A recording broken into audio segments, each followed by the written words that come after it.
amigos, ¿cómo están? Me siento muy contenta de estar aquí con todos ustedes el día de hoy.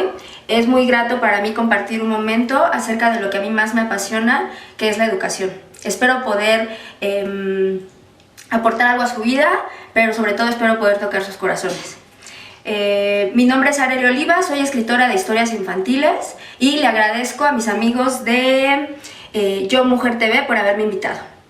El día de hoy voy a compartir con ustedes una charla a la que yo llamo Educando con el Corazón. Me gusta iniciar mis pláticas con una pregunta. ¿Por qué? Porque ¿sabían ustedes que el tipo de preguntas que nos hacemos determinan la calidad de vida que tenemos? Y además porque el cerebro funciona de la siguiente forma. Con una pregunta nos ponemos en un estado de alerta. Despierta nuestra curiosidad, nuestro interés y además nos ayuda como a enfocar nuestra atención. ¿Alguna vez habían escuchado hablar de la palabra mayéutica? Bueno, este era un método que utilizaba un filósofo que se llamaba Sócrates para llevar a sus alumnos al conocimiento a través de preguntas. Entonces digamos que yo soy un poco una expositora socrática. Voy a estar a lo largo de la conferencia haciendo preguntas para que ustedes estén como reflexionando. Y estas preguntas nos van a llevar a tomar conciencia, ¿no? Que es uno de los objetivos que el canal Yo Mujer TV quiere hacer, despertar conciencia en las mujeres. La primera pregunta con la que vamos a empezar es: ¿qué es para ustedes o qué significa para ustedes la palabra educar? ¿Y por qué vamos a iniciar con esta pregunta? Porque según el concepto que ustedes tengan de la palabra educar, es la forma en la que ustedes día con día están educando a sus hijos. Ahora, como bien les decía, el tipo de cuestionamientos que nos hacemos determinan nuestros pensamientos y nuestros pensamientos dan pie a nuestras acciones. Entonces, voy a ponerles un ejemplo. Por la mañana nos despertamos y no es lo mismo preguntarse ¿qué clase de persona quiero formar, por ejemplo, con mis hijos? ¿O qué voy a hacer el día de hoy para ser una mejor persona en el trabajo? A despertarte y decir, voy a meterme a ver el Facebook, a ver cuál es el nuevo chisme que subió mi vecina o mi amiga, ¿no? O salir y asomarte a la calle y pensar cuál será el nuevo chisme del vecindario. Este tipo de preguntas que nos hacemos van a determinar nuestros pensamientos y esos pensamientos nos van a llevar a actuar. Por eso es que los invito a que se den un minuto para pensar qué significa para ustedes la palabra educar. Educar consiste en desarrollar las potencialidades del ser humano. ¿Y cuáles son esas potencialidades? Bueno, me gusta poner un ejemplo comparándonos un poco con los animales. ¿Qué nos hace diferentes de los animales? Cuando yo hago esta pregunta en charlas presenciales, la mayoría de las personas me contesta la inteligencia. Pero hay tres cosas que a mí me gusta dejar en claro que nos hace diferentes de los animales. Existen tres cosas. Una, el habla. Dos, los valores. Y tres, la capacidad creativa. Ejemplo. Si yo le pongo a un perro un billete y me voy, no puedo poner en juicio o no puedo determinar el valor de la honestidad, no me puedo dar cuenta si el perro es honesto o no lo es. Si yo a un perro le pongo un conjunto o un grupo de cubos de Lego, no tiene esa capacidad creadora. Y creo que esa es una de las cosas que como papás tenemos que cuidar más en nuestros hijos.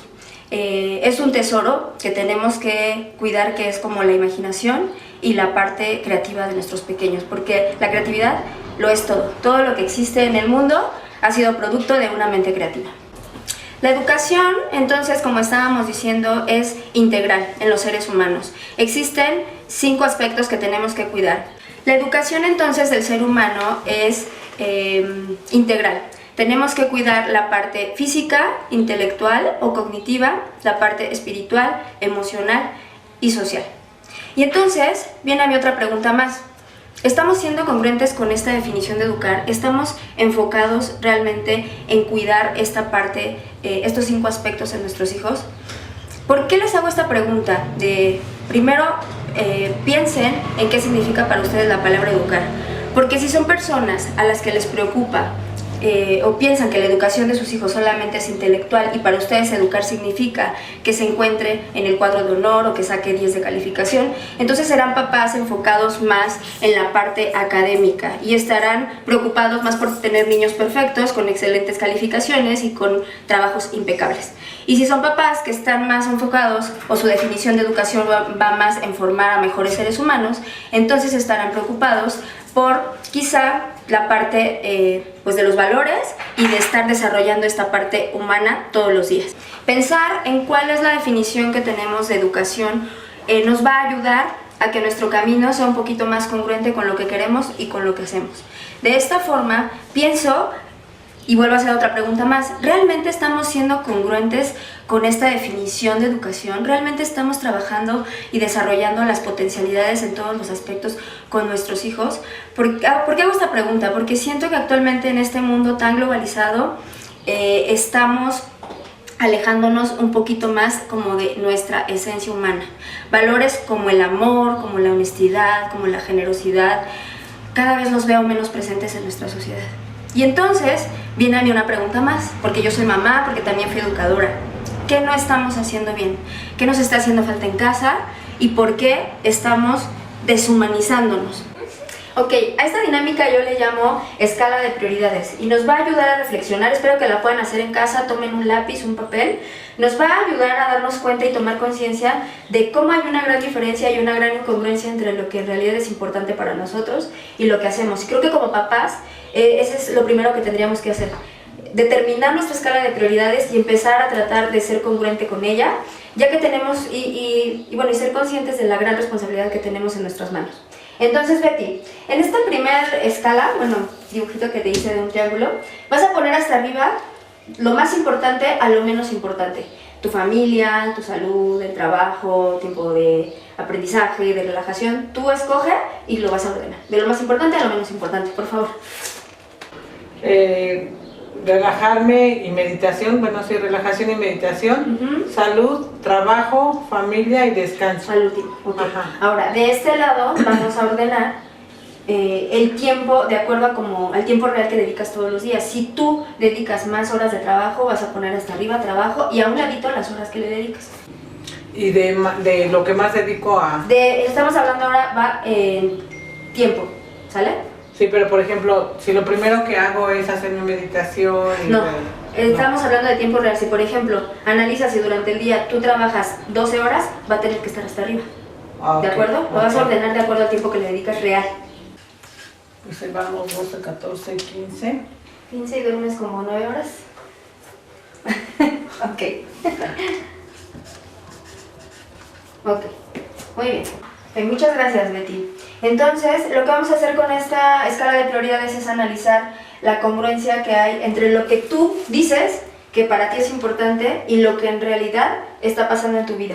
Esto es lo real, ¿no? Todos los días te levantas y a lo que le das prioridad son 12 horas de trabajo, tu familia queda en un segundo término con 2 horas de tiempo, tu salud 1 hora, tiempo de relajación 30 minutos y descanso 9 horas, ¿no?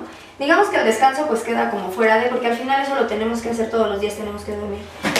Pero aquí viene la reflexión, ¿qué está pasando? Estamos teniendo una escala de prioridades de lo que realmente para mí es importante y estoy actuando conforme a otra cosa. Y la mayoría de las personas y de los padres que hacemos esta escala de prioridades siempre dicen que tienen como lo más importante su familia, ¿no?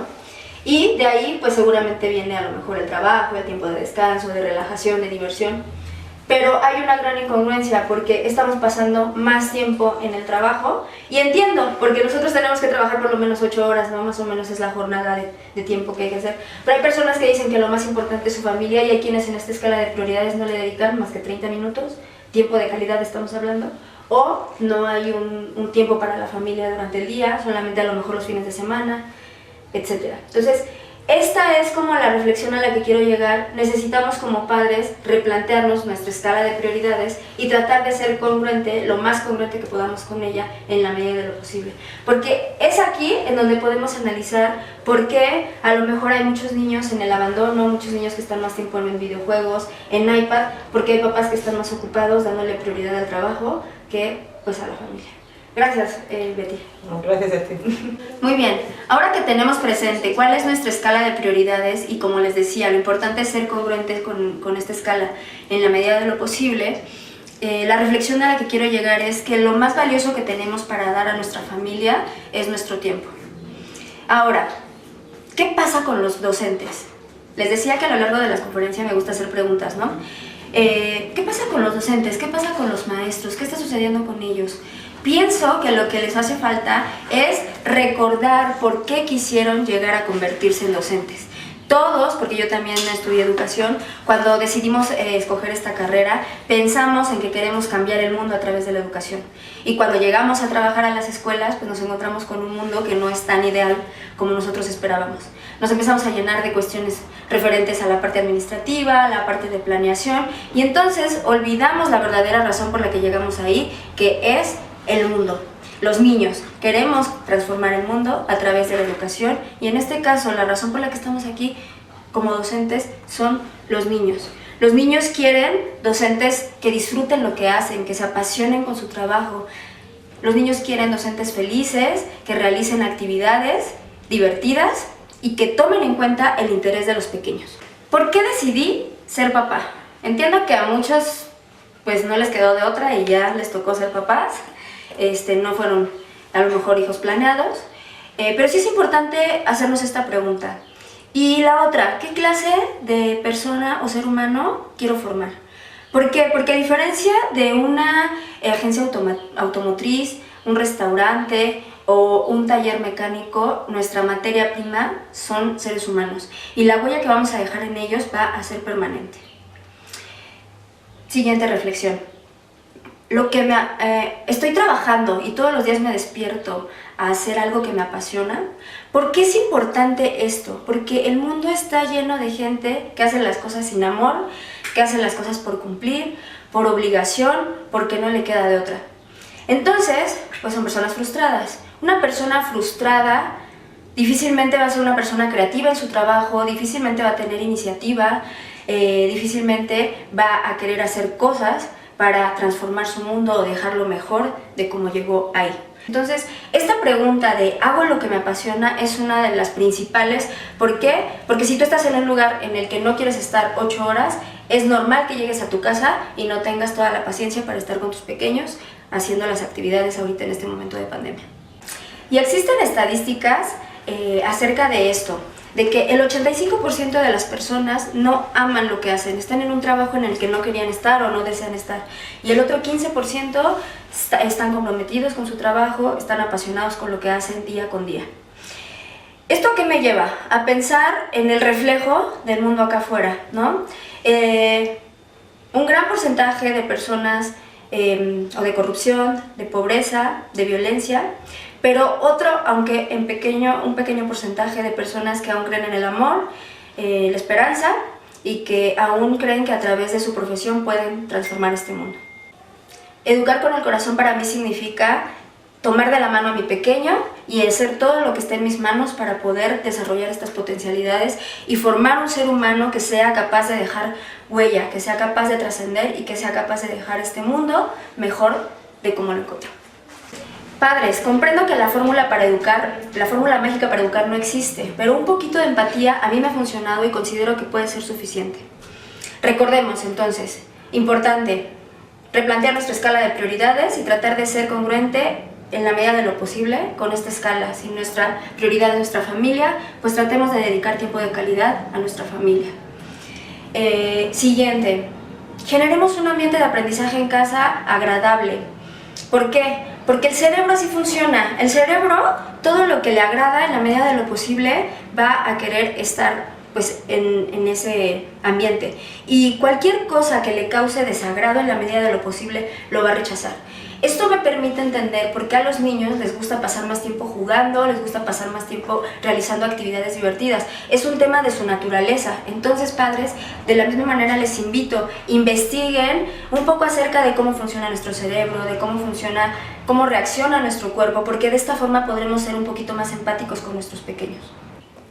Pues todo aquello que se aprende con placer genera aprendizajes significativos. Los aprendizajes significativos son aquellos que perduran para toda la vida. Tiene el mismo valor la parte intelectual, la parte social, la parte espiritual y emocional. Entonces, un paseo con un perro tiene el mismo valor que el niño dedique unas horas a estudiar, o visitar a la abuela, o hacer un picnic, o pasar un tiempo en familia jugando juegos de mesa. Y de repente se nos olvida esa parte y dedicamos más horas, o para nosotros es más importante la parte académica y la parte de la escuela. el amor por el aprendizaje se aprende desde la casa, como muchas otras cosas. De la misma manera que nadie nos puede obligar a amar a una persona, nadie puede obligar a un niño a amar un libro, a amar la lectura, a amar el aprendizaje.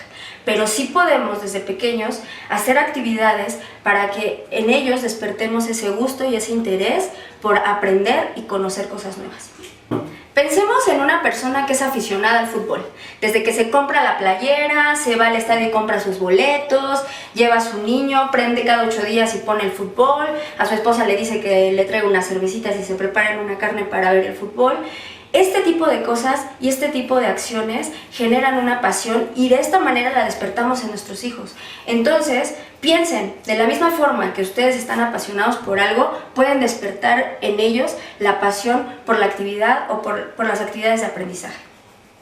Como bien lo mencioné, es importante dedicar un espacio especial para la realización de las actividades de aprendizaje, un espacio que tenga luz, un espacio donde no haya desorden, un espacio en el que el niño se encuentre cómodo para que esta tarea sea algo confortable para él. Ahora, el día de hoy los pequeños prefieren pasar más tiempo frente a los videojuegos, viendo videos de YouTube, frente a una consola.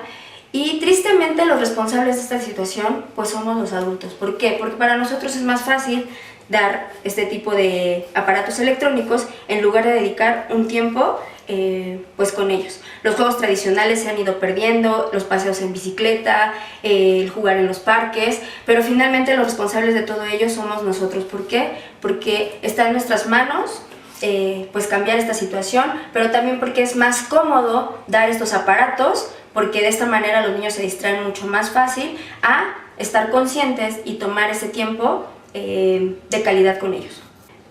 Nuestras casas, nuestros hogares hoy son el semillero de las futuras generaciones. Pensemos, ¿qué es lo que queremos en 20 años? Es por ello que considero que actualmente tanto los docentes como los padres tenemos un gran reto, que es el generar espacios educativos alternativos que separen un poco a los niños de esta parte de la tecnología, que hasta cierto punto considero que anestesian esa gran arma poderosa que ellos tienen en sus manos, que es la imaginación, y esa magia de poder estar, o esos mundos mágicos a los que viajamos cuando tomamos un libro. Y por último, recordemos que podemos hacer equipo, docentes y maestros. Es importante estar juntos en esta labor educativa. Es importante recordar la razón por la que estamos aquí, y la razón son los niños. Necesitamos niños felices, no niños perfectos. Y entonces en este momento voy a compartirles algunas de las estrategias que yo como docente y como mamá estoy haciendo en este momento de pandemia y que me han funcionado para poder acercar a mis pequeños y despertar en ellos esa curiosidad y ese amor por el aprendizaje. Como bien les mencionaba, pues soy escritora de historias infantiles y hay un libro que hice, se llama 101 ideas para escribir, y la verdad es una excelente alternativa para despertar en los pequeños ese amor y pasión por escribir. Hay muchos niños a los que no les agrada. Yo fui docente en secundaria y realicé una actividad para despertar en ellos este interés por la escritura, y ellos me decían: es que a mí no me gusta, es que me da mucha flojera. Y eso me llevó a pensar, ¿qué puedo hacer para que los niños se acerquen a este maravilloso mundo de la escritura? Porque, como les digo, un lápiz y un papel son armas poderosas. Tú puedes crear lo que tú quieras. Entonces, nació 101 ideas para escribir. Bueno, tenemos esta primera edición en negro, tenemos esta segunda edición en blanco. La pueden conseguir en Porrúa, en Gandhi. Y por ejemplo, escribe en esta hoja todo lo que te gustaría hacer si pudieras ser adulto 24 horas. Es una de las favoritas de los niños. Un genio puede concederte 10 deseos. ¿Qué le pedirías? Hay quienes piden más de 10. Vienen diferentes actividades que invitan al niño a explotar su imaginación, ponen a prueba su ingenio y también pues a ser un poquito empáticos. Por ejemplo, esta que dice: eres una ballena muy enferma por el mar contaminado. Escribe una carta a los humanos en la que expreses tu sentir. Entonces creo que esta puede ser una excelente alternativa para trabajar en casa. No es meramente académico y están trabajando pues aspectos como de gramática, de redacción, que también son importantes para para la vida diaria. Otra actividad que es muy divertida es invitar a los niños a leer con voces de personajes diferentes. ¿Esto qué hizo? Yo tenía una de mis niñas, no quería leer porque pues no le agradaba mucho. Entonces cuando empecé a hacer esta actividad, ella tuvo iniciativa, mamá, ahora a mí déjame leer, y creo que eso es algo muy bueno porque ahorita los niños ya tomar un libro y que lean creo que no es algo muy agradable. ¿Qué es lo que hago? Pues me pongo en un lugar cómodo, pongo ahí a mis niños y les digo, saquen un palito, como abuelita, vamos a leer como abuelita. Luego intentó con una oración completa. Y luego hasta les actúo que me duele acá, ¿no? O me acomodo los lentes. Y tras ello la pequeña y entera. Ay, no veo bien. Sí, definitivamente le gustó mucho. Para el miércoles, ¿puedes creer que Enrique ya se había comido todo un libro? Bueno, pueden darse cuenta y seguramente se han de estar riendo en casa, que es una manera de hacer dinámico pues la lectura. Este libro, mire, chequen, hasta tiene la mordida atrás de que el niño se comía los libros. Bueno, pues eso es todo por mi parte. Me gustaría, papás, que pues estas actividades que les compartí pudieran llevarlas a cabo en su casa, pero sobre todo, como les decía, que se replanteen qué significa para ustedes la palabra educar y que conforme a ello redireccionen su vida y traten de enfocarse pues en desarrollar estas áreas de las que les hablé. Recuerden que la educación es integral y que es importante que desarrollemos cada una de estas áreas. Muchas gracias y hasta la próxima.